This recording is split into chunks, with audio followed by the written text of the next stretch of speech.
지금 여기 적혀 있는 이제 아라가의 왕성으로 추정되는 하만 가야리 유적을 발굴 조사하고 있는 팀장으로 지금 근무를 하고 있습니다.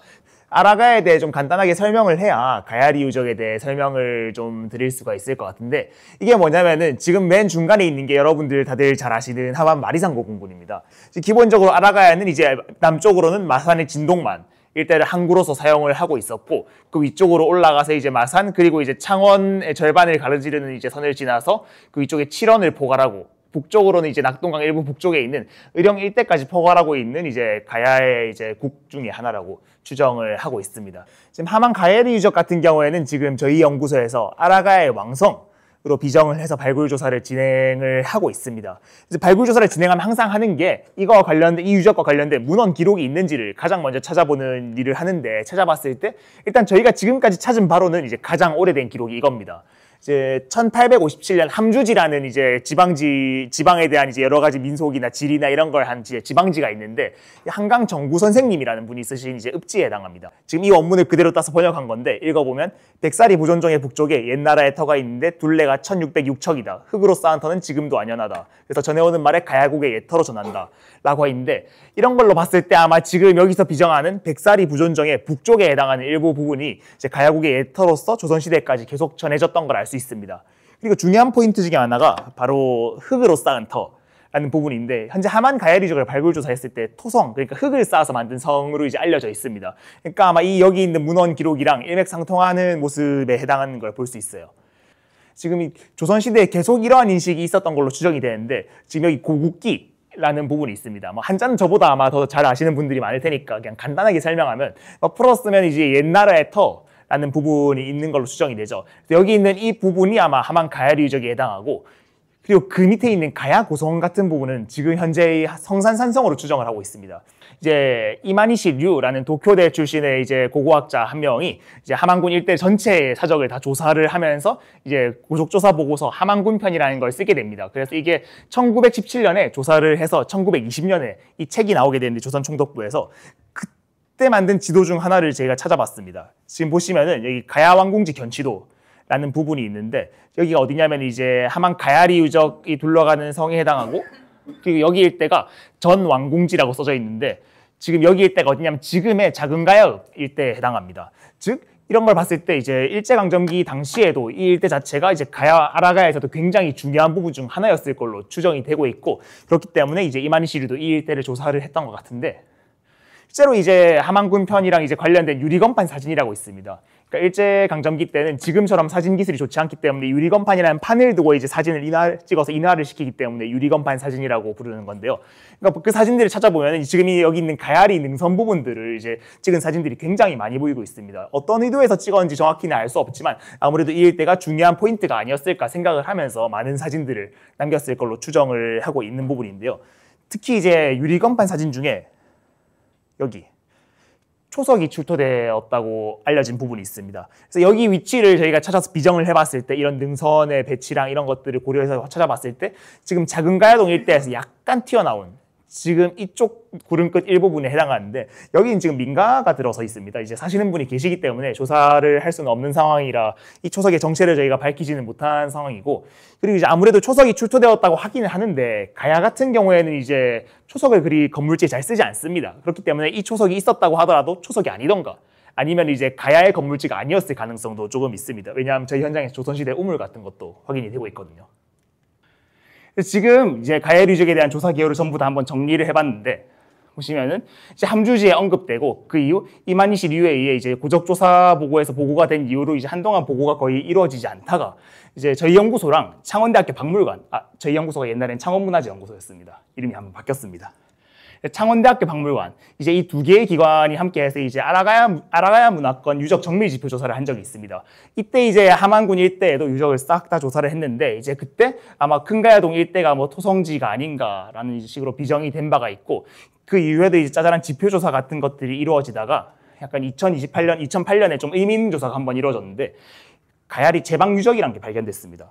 이건 어디냐면은 조금 이따 자세히 설명하지만 이제 가야리 유적에서 약간 동쪽으로 해서 이제 제방이 하나 확인된 게 발견됐는데 아마 이건 이제 왕성을 물로부터 보호하기 위한 시설이 아니었을까 추정을 하고 있습니다. 그리고 이후에 2018년부터는 저희 연구소에서 이쪽으로 들어와서 본격적으로 발굴 조사를 진행을 해서 현재까지 발굴 조사를 이어가고 있습니다. 지금 보시는 여기 이 별표치고 이 노란색으로 돼 있는 게 지금 하만 가야리 유적 범위에 해당하고 지금 이 동심원 상으로 해서 이게 아마 500m였던 것 같습니다. 동심원 상으로 해서 이제 봤을 때 이러한 유적들이 분포하고 있는 걸 설명을 할 수가 있습니다. 그러니까 뭐 마리산 고분군이나 아니면 남문의 고분군, 지금은 이제 마리산 고분군 서구릉이라고 하는 부분인데 이러한 중요한 유적들 이외에도 이제 굉장히 많은 고분군들이 가야리 유적을 중심으로 배치된 것들을 볼 수가 있는데요.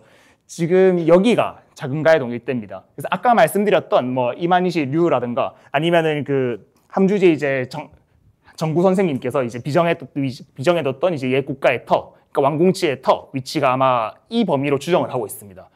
그리고 초석이 발견된 부분이 아마 이 끝쪽 부분으로 추정을 하고 있는데 말씀드렸다시피 이 부분은 지금 민가가 있는 부분이라 저희가 조사를 할 수 없는 방향이고 그래서 이제 맨 처음 함주지에 나왔던 백사리 보존정의 위치는 사실 여기서 역산을 계산하면 이 남문의 고분군 일대가 아닐까 뭐 추정을 해볼 수는 있는데 사실 백사리 보존정이 정확히 어떤 용도에 뭐 하는 곳이었는가는 아직까지는 정확히 저희는 파악하지는 못하고 있습니다. 그래서 이건 뭐냐면 지금 아라가의 그 하만 가야리 유적에 대한 발굴 조사 현황을 간략하게 정리를 해놓은 거라고 말씀드릴 수가 있는데 지금 이 빨간 색깔의 선이 유적 범위에 해당합니다. 이 유적 범위에 해당하고 이제 이 범위가 어디냐면 저희가 발굴 조사 그리고 시굴 조사를 한 구간에 해당합니다. 그리고 저희가 현재는 구간을 옮겨서 이쪽 이 곡간지 구간의 발굴 조사를 하고 있고 현재 저희 같은 경우에는 지금 이 큰 부분을 1구역 그리고 옆에 붙어 있는 이제 두 개의 이제 능선 부분을 2구역 그 남쪽에 있는 평탄지 구간을 크게 3구역이라 설정을 해서 이제 조사 이제 관리를 진행하고 있습니다.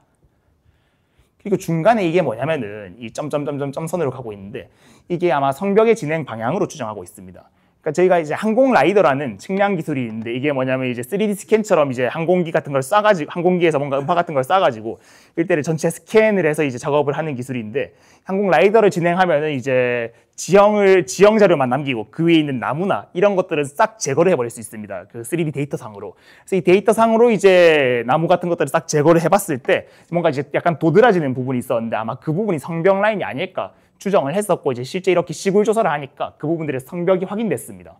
그래서 아마 이 라인을 따라서 이제 성벽이 이제 진행을 하고 있는 걸로 추정을 했었고 이 성벽의 전체 범위가 어느 정도 되냐면 약 2.4km 정도가 되고 있습니다.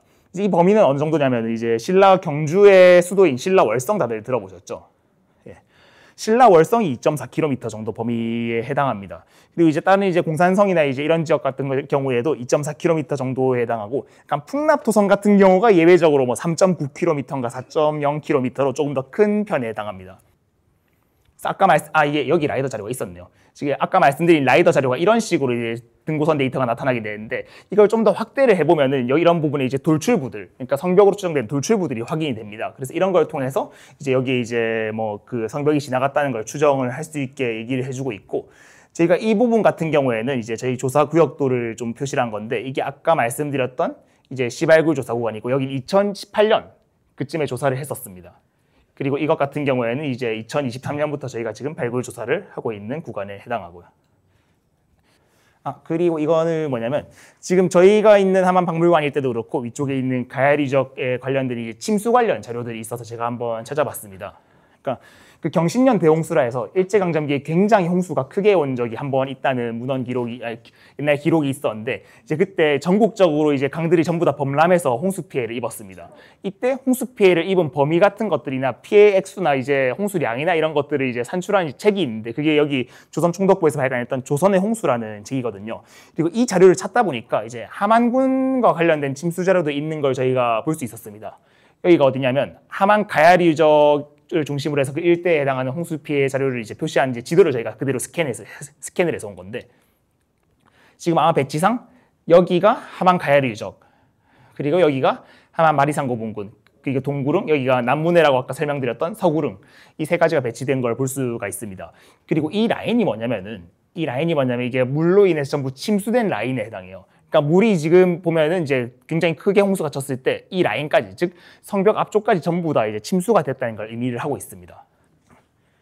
지금부터 이제 본격적으로 하만 가야리 유적에 대해 설명을 들어가려고 하는데, 지금 보면 이게 하만 가야리 유적, 그리고 이제 남쪽으로 해서 마리산고분군 동구릉과 서구릉이 보이고, 이제 북쪽으로 해서 주요 유적들이 배치된 것들을 볼 수 있습니다. 여기는 아까 보여드린 이제 짜잘한 유적들은 전부 제거하고 중요 유적들만 설명드리려고 준비한 부분인데, 지금 이 위쪽에 봉산산성이라는 부분이 있습니다. 여기는 이제 저희 연구소에서 조사한 건 아니고 경남연구원 지금 경남학연구소라는 곳에서 발굴 조사를 올해 진행했고 또 추가로 준비한다고 얘기를 들었었는데, 지금 아마 저 위쪽에 있는 성이 이제 방어성으로 추정됩니다. 일반적인 왕성의 배치를 보면 우리나라 같은 경우에는 이제 평지에 왕성이 있습니다. 그리고 이제 그 주변에 약간 높은 산 쪽에 뭐 왕족들이 뭐 비상시가 있거나 뭐 전쟁이 있거나 비상시가 터질 때 대피할 수 있는 대피성을 별도로 하나 만드는 모습을 보입니다. 즉 그런 걸로 봤을 때 이 가야리 유적이 있고 이 위쪽에 있는 봉산산성이 당연히 대피를 할 수 있는 그런 역할이 아니었을까를 추정하게 해주고 있고요. 특히 이제 경남연구원에서 이쪽 발굴 조사를 했을 때 이제 가야 관련 유물들이 출토가 일부 됐습니다. 그렇기 때문에 아마 이제 가야 때부터, 아마 아라가야 때부터는 이 봉산산성을 축조를 해서 계속 활용을 한 게 아닌가, 이렇게 추정을 할 수 있는 대목이었습니다. 지금 이게 봉산산성에 이제 그 올해 초 조사했던 부분의 전경에 해당하는데, 보시면 지금 이게 하얀 점점이 박히는 것들이 돌입니다. 돌이 약간 많이 섞여 있는 모습을 볼 수 있는데, 가야 성곽의 특징 중에 하나가 이제 흙이랑 돌을 섞어가지고 만드는 양상입니다. 그래서 저희는 이제 토석 건축 공법이라고도 많이 부르기도 하는데, 어쨌든 이러한 식으로 약간 돌만 쓰는 방식이 아니라 돌이랑 흙을 섞어서 성을 만드는 게 가야 성곽의 특징이다라는 점을 한번 유념해 주시면 좋을 것 같습니다. 그리고 여기 다시 가야리 유적으로 넘어와서 가야리 유적이 있고, 여기가 이제 종합운동장인데 여기서 도로를 하나 넘어가면 바로 충의공원이 있습니다. 이 충의공원을 조성할 당시에도 이제 발굴 조사를 진행을 했었고 여기서 큰 유적이 확인되었는데, 보시면은 여기 이제 굉장히 이제 동그라미가 많이 돌아가고 있고, 아마 이게 기둥자리로 생각됩니다. 기둥자리가 많이 돌아가고 있고, 그리고 이제 중간에 있는 주열들이 일자로 가는 걸 볼 수 있습니다. 일부는 이제 파괴가 되긴 했는데 전반적인 양상을 대략 추정을 해볼 수 있는데, 이 건물지, 이게 아마 건물지로 추정이 되거든요. 그리고 이 건물지의 길이가 대략 30m 정도 됩니다. 그래서 옛날로 치면 굉장히 큰 건물지라고 얘기를 할 수가 있는데요. 지금 이 건물지 같은 경우에는 이제 옛날 문헌 기록을 찾아보면은 이제 그 고당회의라고 해서 그 가야를 부흥시키기 위해서 백제랑 이런 곳에서 같이 외에서도 이제 사신여고 이래서 회의를 진행했다는 그런 기록이 있습니다. 그리고 이 회의를 진행하기 위한 장소로서 고당이라는 건물을 만들었다고 이제 기록이 있는데, 그래서 아마 그 고당이 여기 있는 그런 이제 건물지가 아닌가 그렇게 추정을 하고 있습니다. 즉 가야리적 인근으로 해서 이제 최중요한 이제 회의지와 대형 건물지가 존재한다 라는 사실을 알아주시면 좋을 것 같습니다. 그래서 여기가 뭐냐면은 이제 하만 가야리 유적의 이제 제방 유적 사진을 제가 가지고 온 겁니다. 여기가 뭐냐면 종합운동장 있는 부지이고, 여기가 연꽃 테마파크로 현재 만들어진 전체 부지에 해당하는데요. 이쪽으로 위쪽으로 해서 지금 이게 가야리 유적인데, 가야리 유적이 이제 동쪽 끝부분입니다. 능선 돌아가는 끝부분으로 해서 지금 위쪽으로 올라간 제방이 하나 있는데, 여기가 어디냐면 아까 있던 봉산산성 있던 산을 이제 삼봉산이라고 하는데 아마 다 아실 겁니다. 삼봉산에서 쭉 내려오는 가지능선 말단부가 있는데 그게 또 제방이랑 만나고 있습니다. 그리고 이 밑쪽을 보면은 이제 마리산 고분군 서구릉, 아까 남문해라고 말씀드렸던 구릉이 있는데, 그게 지금 또 여기서 이렇게 제방 1이 하나 쭉 내려와서 이제 남문해 고분군 능선과 이어지는 이 모습을 볼 수가 있습니다. 지금 이 제방을 조사를 했을 때 이런 양상으로 이제 제방을 축조를 한 것들로 확인되고, 특히 이제 아래에 있는 일부 같은 경우에는 뻘이나 아니면 유기물이 출토가 돼서 부엽공법으로 만든 게 아닌가 하는 추정을 해볼 수도 있었는데요. 이제 이 제방을 만든 이유가 저는 굉장히 중요하다고 생각합니다. 그래서 위쪽에 전체 지도를 다시 보여드리면은, 제방이 결국 이렇게 이 능선과 능선을 통해서 이제 가야리적 이 안쪽에 있는 평지지대를 막고 있는 양상을 보이게 됩니다. 근데 보면 아까 제가 조선의 홍수나 아니면 이제 침수 위험지대를 보여드렸었는데, 이제 이 일대까지도 물이 들어와서 침수 피해가 있었던 거를 이제 보여드렸었습니다. 그래서 아마 이 제방의 위치를 생각을 해봤을 때 이 바깥쪽으로 해서 물이 넘어 들어오는 걸 막아서 왕성에 있는 이 내부나 이 안쪽 구간을 보호하기 위함이 아니었을까, 이렇게 이제 추정이 되는 거죠. 이 제방의 용도 자체가. 그리고 이제 제방 중에 좀 특이한 게, 이쪽은 어디냐면은 이제 아까 말씀드렸던 방어성이 있는 봉산산성이 있는 성이고, 여기 있는 건 이제 최고위 계층의 무덤인 이제 마리산 고분군 능선에 해당합니다. 즉 이 제방이 좀 의미심장한 게, 이 가야리 유적 왕성 끝부분을 해서 이제 제방이 연결이 돼 있어요. 그리고 오늘날도 제방이면 이제 위쪽에 악양뚝방길처럼 해서 제방 위쪽을 길로 사용할 수 있지 않았습니까? 그래서 이 단순한 제방의 의미뿐만 아니라 이 부분이 이제 그 주요 수장층의 무덤, 그리고 이제 방어성으로 이어지는 뭐 경로 역할을 한 건 아닌가 라고 추정하는 분도 계시던데 뭐 그 부분까지 잘 모르겠습니다. 근데 어쨌든 이 왕성 안으로 들어오는 물을 막기 위한 용도인 건 거의 확실했던 걸로 추정을 하고 있습니다. 이건 이제 일제강점기 이제 유리건판 사진이랑 현재 사진을 비교한 모습인데 지금 봤을 땐 약간 이 뭐라 해야 될까요? 그 경관이 조금은 변했지만 대부분 원지형을 유지하고 있는 것들을 볼 수 있습니다. 그리고 특히 하만 가야리 유적 같은 경우에는 이렇게 이제 능선이 쭉 여기 마리산이구나. 이 뒤쪽이구나. 마리산이고 이제 가야리 유적에 해당하는데 이제 아니거나 맞구나. 죄송합니다. 이제 착각했네. 여기가 이제 가야리 유적에 해당하는데 능선이 이렇게 쭉 돌아가고 있는 양상이 있는데 이 사이에 민가가 없던 것들이 뭐 생겨난 것들이 작은 가야동이나 큰 가야동 이런 부분이 있지만 실제 이제 과거의 원지형을 거의 그대로 유지하고 있는 걸 볼 수가 있습니다. 그렇기 때문에 왕성이 굉장히 잘 잔존해 있는데요. 그러니까 뭐 경주 월성이 좀 예외적이라서 논외로 친다고 하더라도 이제 가야권에서 확인되는 뭐 이제 김해 봉황토성이라거나 또 이외에 합천 성산토성 같은 곳들이 이제 그리고 고령 쪽에 있는 성들이 발굴이 되긴 했었는데 이만큼 현재까지 잘 남아 있는 성들이 없습니다. 그래서 이제 아라가야의 가야의 성들 중에서는 가야의 왕성 중에서는 이제 가장 그 형태를 잘 유지해서 남기고 있는 성이라고 말씀을 드리고 싶습니다. 그리고 또 하나 더 말씀드릴 게 있는 게 이제 가야리 저기 위쪽으로 들어가면 여기 평탄지 그 되게 넓게 펼쳐진 평탄지가 굉장히 넓게 보이는데 여기 올라가서 보면은 지금 이 드론만큼은 아니지만 이쪽에 있는 마리산 고분군 서구릉이랑 그리고 동구릉 그리고 하만 시내가 한눈에 딱 조망이 가능합니다. 그렇기 때문에 이제 수장층의 고위 무덤을 직접적으로 보면서도 이제 그 안쪽에 있는 이제 시내 주요 주거 생활 권역들을 이제 한눈에 조망할 수 있는 이런 굉장히 좋은 위치에 있었기 때문에 또 마리산이 아니라 가야리 유적 쪽에 이제 왕성이 들어간 건 아닌가 저희는 그렇게 한번 추정을 해보고 있습니다.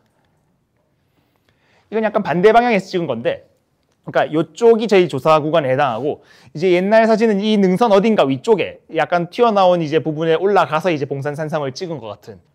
그리고 지금 보시면 그 나무로 좀 가려져 있어서 잘 안 보이지만 여기 있는 이제 볼록하게 솟아 있는 이제 고지형 같은 것들이 지금도 거의 그대로 남아 있는 것들을 볼 수 있습니다. 그래서 이제 가야리 유적은 옛날 지형 자체를 굉장히 잘 가지고 있다라고 말씀을 드릴 수 있고. 이건 뭐냐면 그리고 제가 이제 봉산산성 여기서 이제 현장 공개를 한번 한 적이 있습니다. 현장 설명회라 해야 될까요? 이제 그때 저희가 한번 올라갔었는데 여기가 해발이 390 정도 되는 이제 곳이었는데 생각보다 힘들더라고요. 이제 40분 동안 헉헉대면서 올라갔는데 생각보다 저희 유적이 너무 잘 보여가지고 한번 찍어봤습니다. 그래서 아까 말씀드렸다시피 봉산산성이 이제 가야리 유적을 지키기 위한 방어성의 성격을 지니고 있는 만큼 이 위쪽에서 내려봤을 때 왕성에 이제 무슨 변고가 생겼는지 파악할 수 있도록 이제 한눈에 조망할 수 있는 그런 자리에 역시 산성을 만들었구나라는 생각이 드는 그런 사진이네요. 예, 저랑 같이 올라갔던 아마 선생님이 한번 찍었던 사진 같습니다.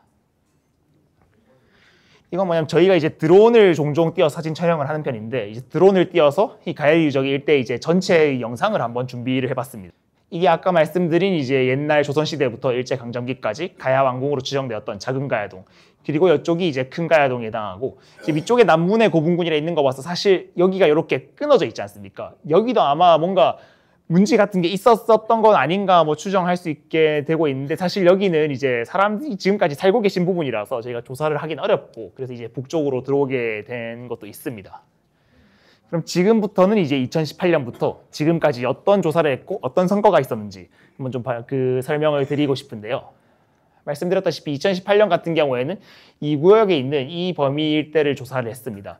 그래서 처음에 말씀을 드린 대로 저희가 시굴이라는 걸 먼저 하고 발굴을 들어가는데 이런 식으로 시굴 트렌치를 넣어서 이제 유구 그러니까 뭐 관련 주거지라던가 이제 뭐 목책열이라던가 이제 건물이라던가 이런 게 있는 걸 확인을 먼저 해봅니다. 그래서 있는 게 확인이 되면은 이제 그 부분을 확장을 해서 조사를 진행을 하긴 하는데 우선 이 부분 같은 경우에는 이렇게 유구가 있는 것들이 확인이 되었고 이 위쪽 구간 같은 경우에는 이제 전반적으로 확장을 해서 이 전체의 면모가 어떻게 되는지 한번 조사를 했습니다.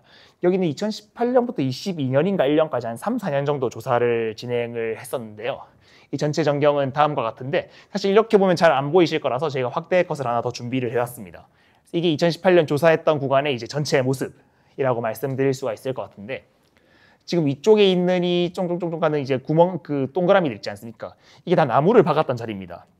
지금은 해석이 조금 바뀌긴 했었는데 옛날에는 이제 이런 식으로 나무를 박았던 자리가 쭉 이렇게 열을 따라서 나오니까 이게 뭐 목책 같은 거를 성벽 위에 박았던 거 아니냐. 뭐 그런 주장이 있기도 했었고 이제 어떤 분 같은 경우에는 이제 옆에 충의공원 유적에서 대형 건물지가 하나 확인돼서 이것도 그럼 이제 뭐 건물지 초대형 건물지가 하나 있는 거 아니냐 이런 말씀도 하시는데 아마 그건 아닌 것 같습니다. 제 개인적인 생각으로는. 그리고 이제 내부에 이렇게 네모난 것들이 주로 확인이 되고 있는데 이런 것들은 보통 주어집니다.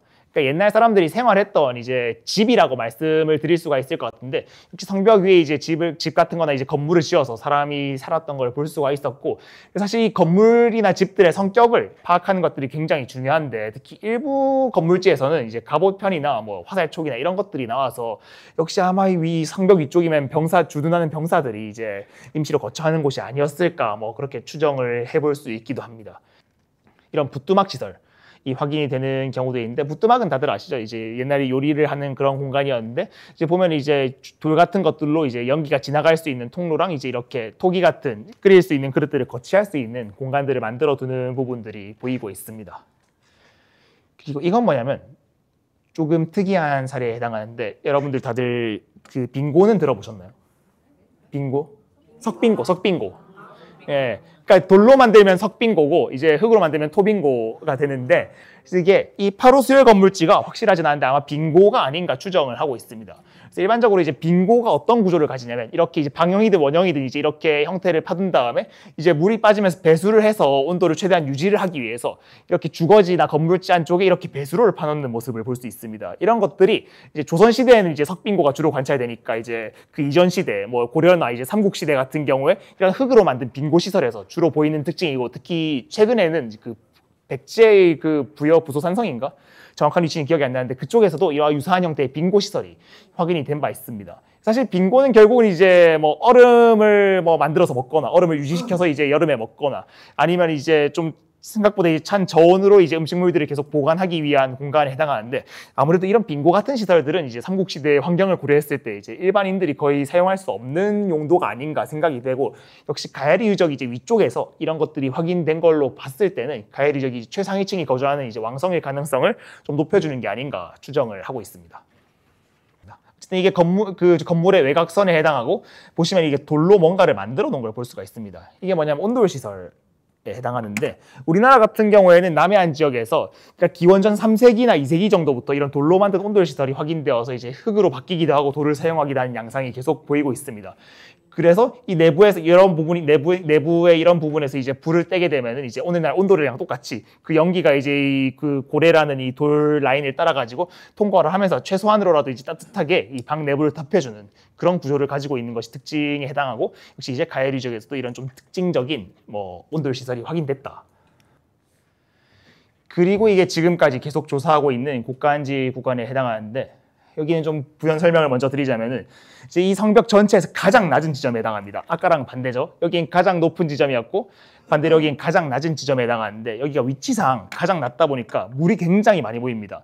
그래서 이제 물이 밑에서 나기도 하고 땅을 파면 이제 여름철에 비가 많이 오면은 이 어디야 돼? 지금 등고선이 이렇게 가고 있지 않습니까? 이 등고 라인 쪽에 있는 물들이 전부 이쪽으로 보여서 여기가 거의 뭐 워터파크 개장한 것처럼 물이 고여 있는데 제가 사진을 보여드리면은 이런 식으로 물이 고입니다.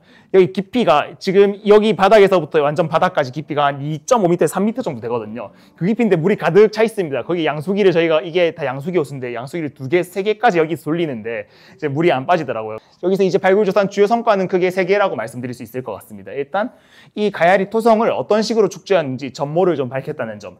그리고 두 번째로는 이제 성벽 전체를 관통하고 있는 이제 배수로, 즉 배수 시설이 특히 석축 배수 시설이 가야 최초로 확인되었다는 점. 그리고 성벽 내부에서 이제 집수지, 즉 물을 모아놓는 곳이 또 마찬가지로 가야에서 최초로 확인되었다는 점. 크게 3가지 성과가 있고 그 이외에도 이제 뭐 성벽 내 축조하면서 제사 지낸 것들을 이제 체크를 할 수가 있었습니다. 이제 성벽 축조 공정을 좀 설명을 드려야 될 것 같은데 이게 도면이랑 사진을 가지고 와보니까 이제 너무 이해가 안 되실 것 같아서 예쁘게 저희가 모식도를 한번 만들어봤습니다.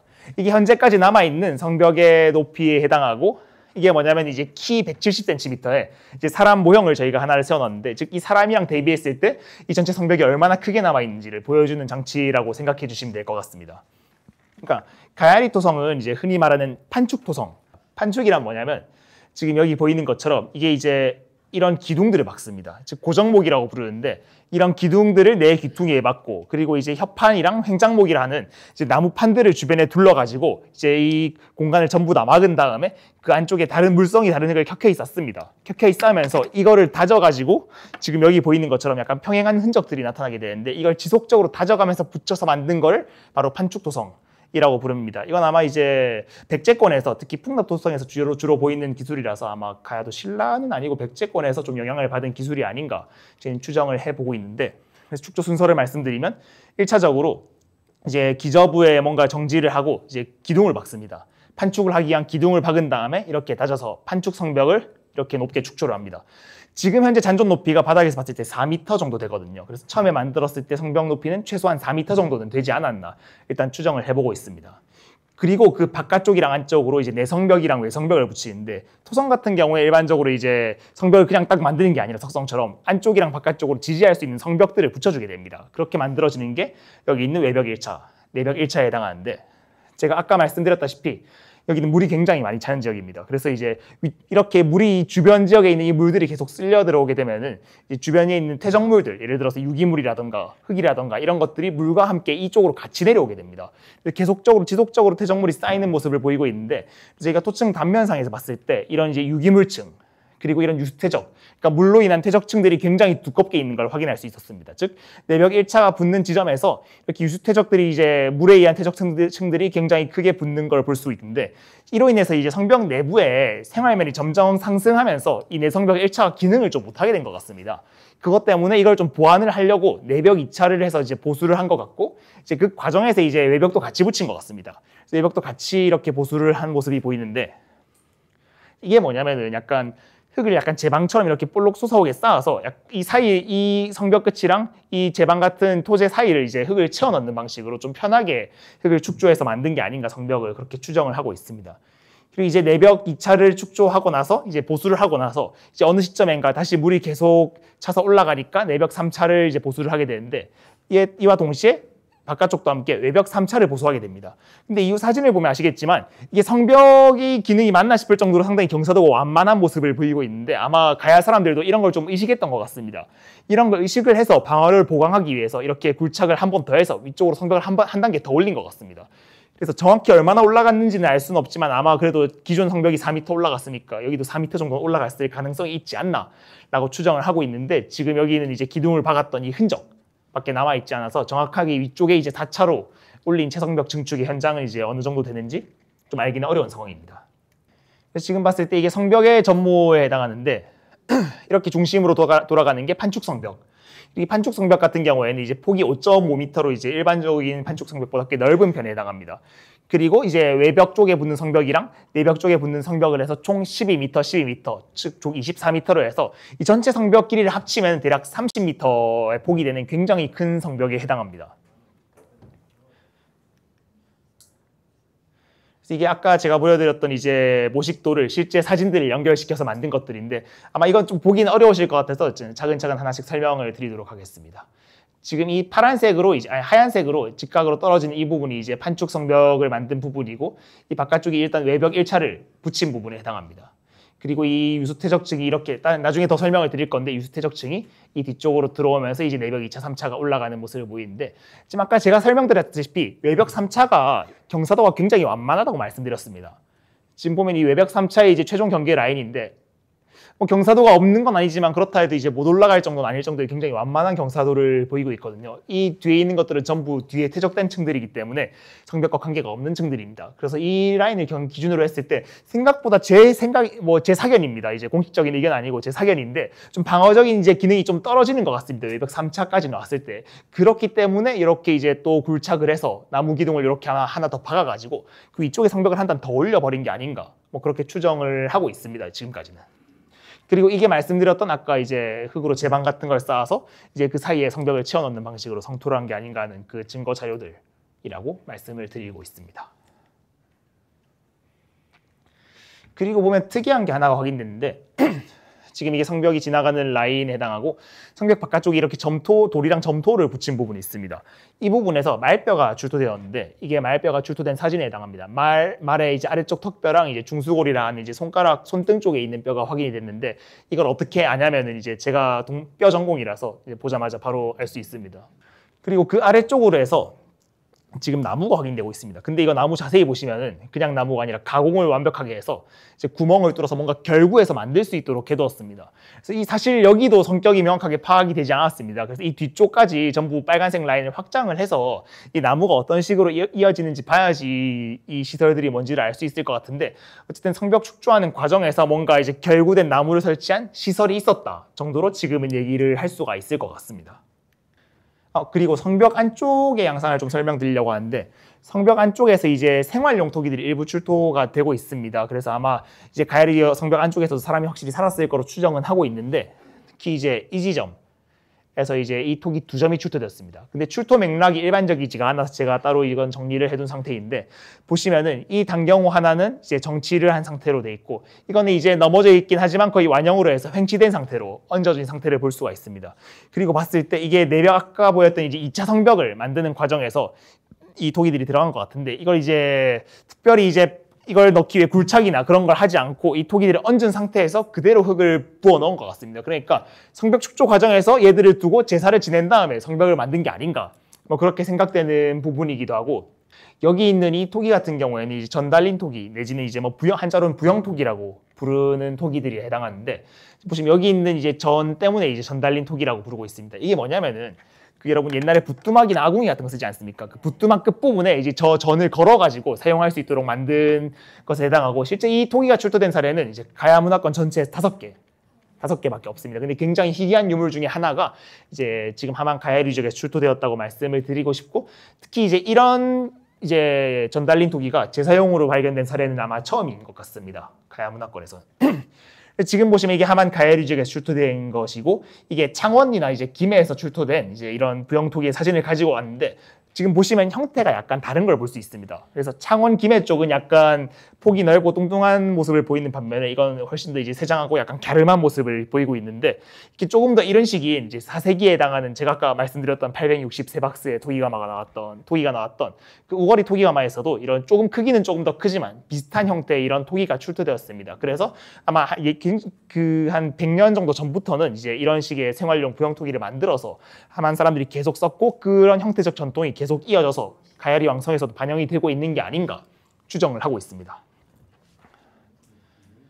그리고 이건 뭐냐면, 이게 그 내벽, 아까 어디냐면은 지금 내벽부 이 언저리에 출토된 토기에 해당하는데, 이렇게 뭔가 이제 곡선이 있는 토기가 출토되어서 관련 자료를 찾아보니까 이제 그 아궁이 모양 토기의 위쪽 틀로 판명이 됐습니다. 이게 뭐냐면 이제 이 부뚜막을 말씀드렸었는데, 이제 토기 형태로 이렇게 만들어서 이동식 부뚜막을 만든 거라고 할 수가 있습니다. 근데 그런 거의 틀이 이제 이렇게 가야리 지역에서도 확인되었다는 거는 이제 가야리 사람들이 역시 내부에서 이제 생활을 했었다라는 중요한 증거 자료가 된다고 볼 수가 있습니다.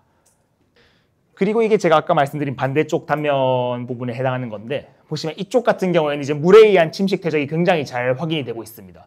그래서 보시면은 이 중간 부분이 이제 판축 성벽에 해당하는 부분이고, 보시면 이렇게 이제 내벽 1차가 이렇게 가고 그 위쪽으로 유수퇴적이랑 부엽증, 유수퇴적이 이렇게 확인이 되는 모습을 볼 수가 있습니다. 근데 이 축척을 고려했을 때 이게 생각보다 굉장히 두꺼운 양상으로 확인이 되고 있는 걸 볼 수가 있는데요. 지금 다시 이쪽으로 보시면 이 내벽 1차가 들어가고 그 뒤쪽에 이렇게 부엽증이랑 유수퇴적증들이 계속 붙는 모습을 볼 수 있습니다. 이거 사실 부엽증 세부 사진을 보여드리려고 한 부분인데, 이게 부엽증이 제일 두꺼운 부분 같은 경우에는 이 보이시죠? 거의 2m 가까이 내려가는 모습을 보이는데 굉장히 두껍게 퇴적을 된 부분을 보이고 있습니다. 그래서 아마 이런 지금 여기 같은 경우에는 그래도 이제 한 1m 정도로 이제 좀 영향이 적어 보이는데, 지금 저희가 보이는 부분뿐만 아니라 이제 전반적인 부분을 고려했을 때 굉장히 물에 의해 퇴적 침식이나 이런 작용들이 많이 일어났다라고 말씀을 드릴 수가 있을 것 같고요. 지금 보시면은 성산산성 같은 경우에 이렇게 이제 성벽이 있고 뒤에서 이제 성벽을 보강하기 위해 이제 그 내부에 이제 이런 성토를 한 부분에서 봤을 때 이렇게 지속적으로 평행하게 이제 이런 부엽층들이 확인이 되고 있습니다.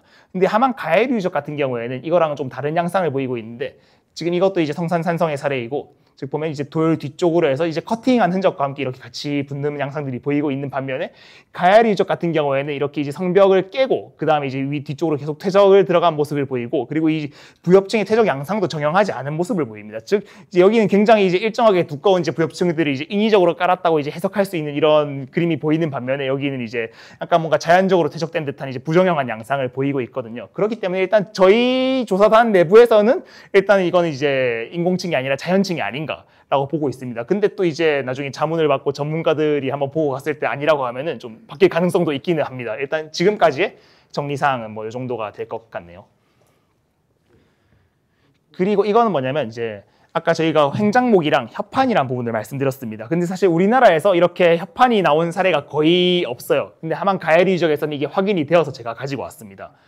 보면 판축 성벽 같은 경우에는 아까 말씀드렸다시피 이렇게 고정목을 설치하고 그 다음에 이제 협판이랑 횡장목으로 이제 네모난 공간을 만들어서 그 안에 흙을 켜켜이 다져서 이런 식으로 이제 평행한 식의 그 토층 양상이 나오게 되는데, 즉 판축의 경계면에는 이게 판을 대고 그 다음에 다지다 보니까 거의 수직에 가까운 이런 떨어지는 라인들이 생겨나게 됩니다. 그리고 지금 보면 이 라인들에 맞춰서 쭉 따라와서 이제 고정목들이 보이고 이제 협판 추정 라인이 보이고 이제 쭉 따라와서 지금 고정목 옆으로 바로 협판 흔적이 확인이 되고 있었는데, 여기가 약간 지대가 낮다 보니까 물이 계속 쌓이는 부분이었는데 그것 때문에 아마 협판이 이제 유기물이 잘 남아 있을 수 있었던 것 같습니다. 그래서 이런 식으로 이제 협판이 나무로 이제 대서 박았던 흔적들이 이렇게 확인이 되고 있는 걸 볼 수가 있었고, 아마 가야권에서는 거의 없는 사례라고 말씀을 드릴 수가 있을 것 같습니다.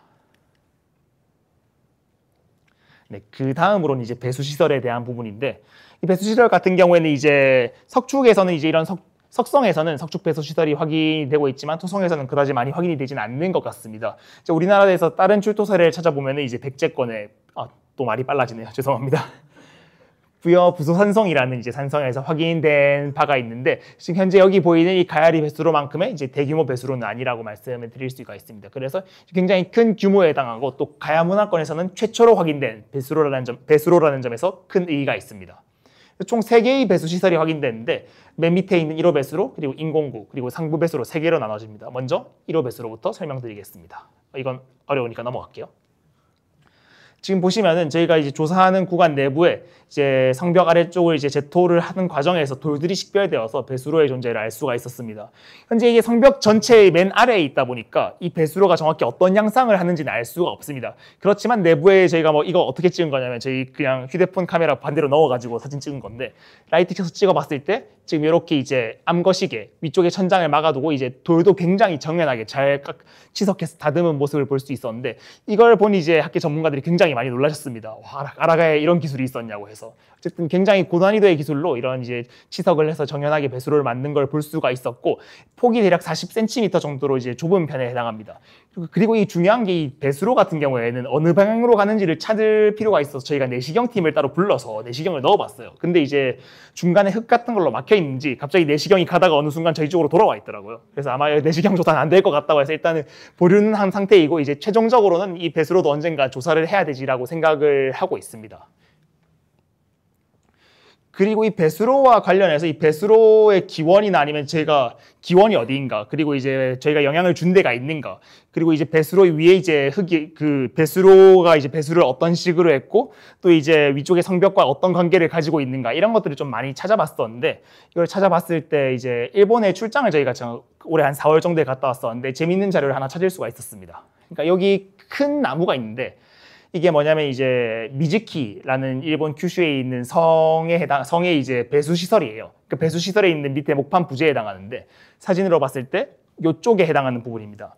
이 미즈키라는 성은 어떤 성이냐면, 이제 그 삼국시대 이제 신라가 통일전쟁을 시작하면서 백제를 멸망을 시키게 됩니다. 그래서 백제 유민들이 많이 넘어오게 되는데 일본으로, 일본에서 이제 그러면 신라가 자기들도 침공하는 거 아니냐고 약간 쫄아 있어요. 그래서 이제 신라의 침공을 이제 한번 버티기 위해서 후쿠오카 쪽에 이제 이런 미즈키라는 큰 이제 그 한자로 하면 수성, 물수자의 성성자거든요.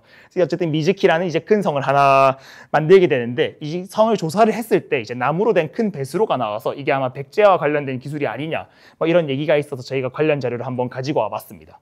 그래서 봤을 때 이렇게 이제 목재 배수로가 아래쪽으로 관통하고 있고, 이제 안쪽에 있는 이제 내황이라 불리는 이제 물이 지나간 해자, 그리고 바깥쪽에 있는 해자가 지나가고 있고, 그 위쪽에는 이제 토류가 있는 양상을 보이고 있습니다. 그러니까 80m로 굉장히 큰 배수로가 만들어져 있는 것들을 볼 수 있었는데, 이게 중요한 점 중에 하나가 이제 물이 들어오는 부분이 발견이 됐다는 겁니다. 그래서 아마 가야권에서 이제 저희가 배수로를 조사할 때도 이제 물이 들어가는 부분이 어떤 식으로 생겼는가를 이제 조사를 할 때 이런 부분을 참고할 수 있는 자료가 될 수 있는 것 같은데 지금 봤을 때 일반적으로 저는 별 생각이 없었어요. 사실 이 배수로를 처음 봤을 때. 그래서 그냥 똑같이 구멍이 있어서 물 들어와서 나가는 게 아닌가 생각했었는데 지금 여기 미즈키에서 발견된 이제 물이 들어가는 공간을 봤을 때 이렇게 이제 기본적인 통로가 있지만 양쪽으로 뻗어 있는 부분이 있어서 이 양쪽으로 해서 물이 들어와서 배수로를 지나서 이제 통과하게 되는 구조를 가지고 있는 걸 볼 수가 있었습니다. 그래서 이제 아마 다음에 이제 배수로에 대한 조사를 할 때는 이런 것도 좀 염두를 해둬야 되지 않을까 개인적으로는 생각을 하고 있고요. 이제 그리고 1차 배수로, 그러니까 하부 배수로 위쪽으로 해서 인공적으로 만든 그러니까 구라고 하면 잘 안 하실 것 같은데 또랑이라 해야 될까요? 그러니까 이게 또랑 같은 걸 쭉 파는 것들이 확인됐습니다. 지금 이 파란 색깔 라인이 이 또랑이 지나가는 라인, 구가 지나가는 라인으로 추정을 하고 있는데 이 단면으로 봤을 때 확실하게 구준표가 있고 이제 인공적으로 이렇게 굴착을 한 흔적들이 보이기 때문에 저희가 이걸 자연층이 아니라 인공적으로 만들어진 인공구라고 여기도 이런 식으로 보이고 있는데 이야기를 하고 있습니다. 그래서 인공구가 굉장히 큰 범위로 지나가고 있는데 이 용도를 어떤 건지 아직 밝히지 못했지만 아마 성벽을 중축하거나 뭐 집수지를 만들거나 그 과정 하에서 뭔가 이제 중간중간 작업 과정에서 물을 좀 필요에 따라 흘려보내기 위해 만들어진 임시시설 같은 게 아닌가 생각이 되고 있습니다.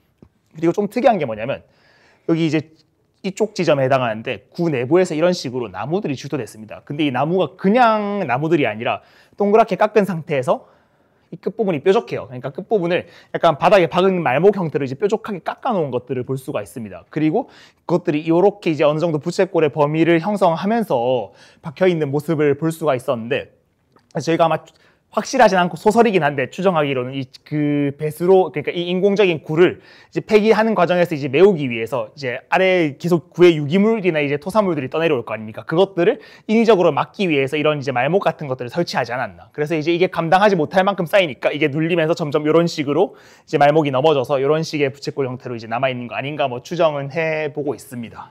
이 배수로가 굉장히 중요한 게 아까 말씀드렸다시피 끝부분이 어떻게 돼 있는가가 굉장히 중요한 부분인데 지금 보면 여기 조선시대 유로라 돼 있죠. 그러니까 여기가 곡간지라서 물이 많이 치다 보니까 물이 굉장히 많이 친 흔적들이 보이고 있습니다. 그리고 조선시대에 이 일대를 크게 한번 싹 치고 지나가면서 이제 그 홍수가 크게 있어서 싹 치고 지나가면서 중간 부분을 다 깨먹은 것 같습니다. 그래서 이 배수로의 끝부분이 이렇게 잘려 있어서 조금 아쉬운 부분을 볼 수가 있는데 이거는 뭐냐면은 조선시대에 만들어진 우물입니다. 그러니까 이게 처음엔 가야 우물이 아닌가 생각했었는데 안에서 분청사기랑 이런 것들이 나와서 이제 조선시대 우물인 걸 알 수가 있었고 그리고 재밌는 건 여기 이제 배수로로 쓴 좋은 돌들이 있으니까 이 돌들을 그대로 뽑아가지고 아마 이 우물을 축조하는 데 썼더라고요. 그래서 조선시대 사람들이 조금 더 파괴에 일조한 면도 있습니다. 전체 길이가 지금 대략 3.3m 아니지 8m 정도가 될 것이고 아마 이 밑에 쪽에 있는 벌어진 구간이 이제 3.3m 그리고 여기 있는 이제 좁은 구간의 폭이 80cm 정도에 해당합니다. 즉 바깥쪽으로 나갈수록 나팔상으로 점점 벌어지는 형태의 구조를 보이고 있는 것이 특징이고 그리고 또 재밌는 걸 하나 보면은 여기 단이 있습니다. 그러니까 이 단의 용도는 역시 이제 아직까지 밝히지 못했지만 여러 학자들이나 이제 관계 전문가들이 보고 가면서 이게 이제 물이 이쪽으로 계속 칠 거니까 이제 물의 이제 속도를 줄여주기 위해서 단을 하나 줘서 이제 물이 그냥 넘어오게 만들었다라는 이런 의견도 있기도 했었고 또 여기가 왕성이다 보니까 또 그냥 물이 이제 이렇게 넘어오는 모습이 보면 그냥 흘러가는 것보다 예쁘지 않습니까? 그래서 약간 조경적인 요소를 더해서 이렇게 단을 하나 만든 거 아니냐 약간 이렇게 말씀을 하시는 분들도 있는데 아직까지는 이제 풀리지는 않고 있습니다. 처음 나왔을 때 이제 전체 노출 사진은 다음과 같습니다.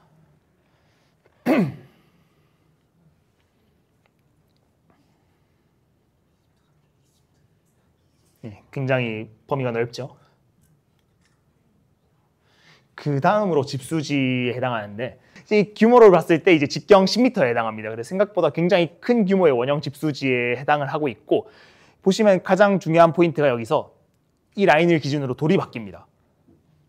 그래서 보시면 이 아래쪽에 있는 돌들 같은 경우에는 치석을 이제 1호 배수로처럼 굉장히 정연하게 치석을 하기도 했고 그리고 이 층 자체를 이제 돌 자체를 굉장히 이제 정연하게 바르게 쌓아놓은 모습을 하고 있는데 이걸 저희는 이제 학계에서 쓰는 용어로 이제 바른 층 쌓기라고 얘기를 하고 있습니다.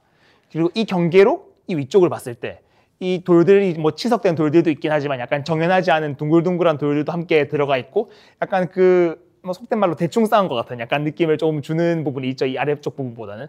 이런 식의 축조 방식을 저희는 허튼층 쌓기라고 부릅니다. 그래서 위쪽과 아래쪽이 돌도 다르고 그리고 축조 방식 또한 다르기 때문에 아마 좀 시간차를 둔 게 아닌가라고 추정은 하고 있긴 한데, 지금까지는 이제 제토 과정에서 피트를 넣어서 제토하는 조사 과정에서 이런 지점에 출토된 유물들이 전부 가야 유물들이었기 때문에 아직까지는 이 1차와 2차 전부 다 이제 가야의 집수지로 추정을 하고 있습니다. 이런 집수지 같은 경우에는 이제 유기물들이 굉장히 많이 나오고 있습니다. 지금도 여기서 이제 제토한 흙들을 전부 가지고 들어와서 채를 한번 쳐봤는데, 뭐 복숭아 씨앗이나 뭐 자두인지 복숭아인지 모르겠어요. 그런 씨앗도 굉장히 많이 나오고 있고, 외과라고 해서 뭐 오이나 참외 같은 종류가 있는 이제 과에 해당하는데, 그런 식물들의 씨앗들이 굉장히 많이 출토가 되고 있습니다. 그래서 아마 이 집수지 바닥까지 내려가서 조사를 해보면 이제 굉장히 많은 유기물들이 나오지 않을까 추정을 하고 있는데요. 그리고 이제 하나 더 말씀드리면, 이 집수지의 깊이도 이제 생각보다 상당히 깊은 것 같습니다. 저희가 지금 여기 있는 함척이 높이가 2m 정도에 해당하는데, 저희가 즉 이 부분을 2m까지 제토를 했는데도 아직 바닥을 확인을 하지 못했거든요. 그래서 이제 한참 더 내려가야 바닥이 나오지 않을까 추정을 하고 있고, 그리고 이제 집수지 같은 경우에 바닥부에 유기물이 굉장히 많기 때문에 바닥까지 내려가면 굉장히 기대할 만한 좋은 성과들이 있지 않을까 좀 개인적으로도 기대를 하고 있습니다. 어쨌든 간에 이제 지금까지 조사한 내용들을 전부 정리했을 때 이렇게 되고 있는데, 어쨌든 이제 반축 성벽과 함께 외벽 1차, 외벽 2차, 외벽 3차, 그리고 이제 4차에 증축이 있었고, 거기에 이제 내부에 있는 유수 퇴적점들이 확인이 되고 있고, 배수로와 함께 집수지도 확인이 되었다. 이 정도로 이해를 해주시면 될 것 같고, 최종적으로 여러분들의 이해를 조금 더 돕기 위해서 이 라인을 설치를 한번 해봤습니다. 이게 뭐냐면 현 지표층인데, 즉 저희가 발굴 조사했을 당시의 지표층이 어느 정도였는지 표시를 해본 거라고 할 수가 있습니다. 그래서 아까 말씀드린 대로 저희 곡간지 구간은 이제 물이 굉장히 많이 차면서 여러 가지 이벤트들이 있었던 걸로 추정을 하고 있는데, 물이 많이 차고 이제 퇴적물이 쌓이면서 이런 배수 불량이 생긴다거나 퇴적물이 쌓인다거나, 또는 기타 등등의 이유로 인해서 이제 성벽이 붕괴한다거나 이런 이벤트들이 있었던 것 같고, 저희가 조사하면서 전부 이런 것들을 체크를 하고 있습니다. 그리고 아까 내성벽 쪽에서 생활용 토기가 좀 나온다고 말씀을 드렸었는데, 실제로 제가 트렌치를 넣어서 기반 쪽을 확인해 본 결과 이렇게 뭔가 수열 라인이 돌아가고 있고 이제 주열군들이 가고 있습니다. 이런 걸 봤을 때 아마 주거지라던가 생활시설들이 성벽 내부에서는 존재했을 걸로 추정을 하고 있습니다. 지금 봤을 때 아까 말씀드렸다시피 이제 지금 조사하고 있는 구간 같은 경우에는 1차로 성벽이 올라가고 그 위에 성벽의 기능을 조금씩 상실하면서 2차로 증축을 했다고 말씀을 드렸습니다. 즉 이건 아마도 내부에 물이 점점 차면서 생활면이 상승을 함에 따라서 이에 따라 성벽을 위쪽으로 증축한 게 아닌가 추정을 하고 있는 반면에, 이제 구릉 정상부 같은 경우에는 이제 이렇게 기존에 노출되어 있던 것들은 이렇게 되어 있는 이제 기둥자리였었는데, 그걸 토층 단면에서 확인해 보니까 대응하는 것들이 한 쌍이 이렇게 확인이 되고 있습니다. 즉 이런 걸 봤을 때 기존에 이렇게 성벽이 돌아가고 있는데 이게 성벽이 경사면이다 보니까 모종의 이유로 성벽이 붕괴를 하면서 이에 따라서 수계축을 하면서 이런 식으로 이제 성벽이 앞으로 한 단 더 들어가게 되고, 지금 여기 경사진 상태로 있는 것처럼 이에 따라서 약간 앞쪽과 뒤쪽에 있는 이 간격들이 이제 목책처럼 보이게 되지 않았나, 뭐 저희는 그렇게 생각을 해보고 있습니다. 그래서 지금까지 이제 조사 내용이랑 이제 향후에 이제 저희 그 조사 방향에 대한 이제 주요 쟁점들을 정리는 해보았고, 아까 다 설명드린 부분이기 때문에 뭐 추가적으로 더 말하거나 그러진 않겠습니다.